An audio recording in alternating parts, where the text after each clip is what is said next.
วัสดีครับยินดีต้อนรับเข้าสู่ช่องอองฮูลูเซียนเคยครับวันนี้จะพาท่านผู้ชมมาดูเครื่องตัดหญ้าครับไม่ใช่ดูเครื่องตัดหญ้าวันนี้จะมาตัดหญ้าหลายเครื่องมักจะเกิดอาการสตาร์ทยากติดยากนะครับใช้ไปจักพักเป็นเพราะ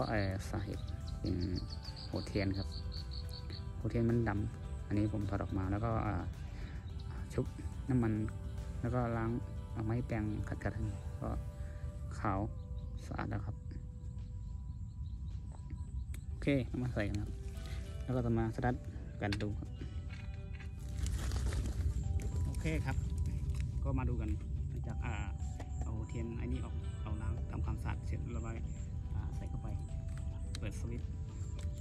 เครื่องพร้อมใบมีดพร้อมก่อนตัดก็เช็คคนเช็คใบมีดใบอะไรให้แน่นๆกันนะครับคนไขน็อตไขอะไรแน่นๆเพื่อความปลอดภัยในการทำงานของเรานะครับก็ลองมา